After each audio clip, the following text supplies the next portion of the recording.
Hey guys, so we're going to be doing a hip challenge coming up, and I wanted to just have a series of small videos that you can watch ahead of time to explain the theory behind it so that when we start the challenge, it'll be a lot simpler. We can just kind of do the exercises, and I might throw things out there a little tiny bit because I talk a lot. Okay, so let's talk about the hip joint themselves. Why am I so obsessed about, I always talk about glutes, glutes, glutes, but really it's the hips I'm obsessed about. And I talk about the feet a lot as well. And those are the two things that I am quite obsessed about because they are key to everything, okay? So let's kind of talk about the hip joint itself. So your hip joint is the second largest joint of your body. The knee is the actual largest functioning joint.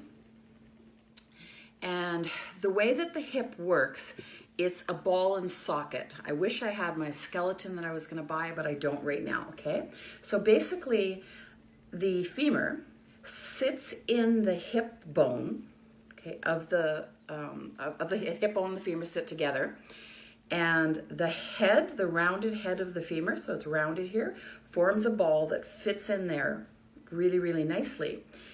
And then there's ligaments and everything that connect, and muscles that connect everything in there. And that's what provides you the stability to that joint. Functionally, the hip joint should have a very high range of motion. And for a lot of us in society, we've lost that range of motion. One of the reasons for that is that we sit. Okay, we were not designed to sit. But many of us sit for even jobs, okay? So that makes a huge difference in the mobility of our hips and why we have an issue in society. So they have shown in, especially the American Academy of Orthotic Surgeons, that men more than women, but men are, and I'm not in any way saying that women aren't going to have hip replacements, because we absolutely are. But if you look at the mobility that a woman has in her hips, just the way that she's designed for childbearing and things like that, we tend to have more mobility. Okay, so we are at a slightly lower risk for those hip replacements. But the men, if you really look at them as they age, they really lose that hip mobility. And they are more likely to have hip surgery for that. And it's no longer, as you age, there are many men under the age of 65 now, and women having to have hip surgery, and that is not natural, okay, at all. That's not a natural process of wear and tear and aging. It is a natural process of wear and tear, but it's the lack of mobility and the lack of using your body properly that's causing these in most cases. Now, why do we want to fix those hips? For those of us that want to be functional, it's going to lower your chance of injury. It's going to hopefully decrease your chance of having surgery.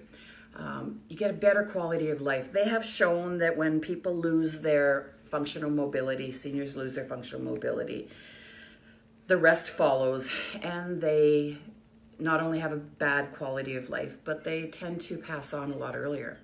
So that mobility is really, really important. It is great to be able to get up and down off the ground and move around, okay? So those are some of the reasons functionally why we want to work on those. As lifters and bodybuilders, we know that tight hips lead to compensation patterns, and those compensation patterns lead to muscle imbalances, and those muscle imbalances lead to injuries. We also know that when you fix your hips, your hip mobility and your ankle mobility, you power lifters, I guarantee you I can have you lifting better, okay? Safer, more strength, heavier, guaranteed. Okay? It's really important to fix those two things. So we're going to start at the hips. What else can I say about hips? They are everything. It really makes a difference. So I hope you join me for just even 5-10 minutes a day and work on that mobility of our hips. There are many ways to do that out there, and I'm just going to do a basic, specific round of drills that you can work on, okay? So that's the end of this video. I will explain more in other videos. Take care of yourselves, take care of your hips.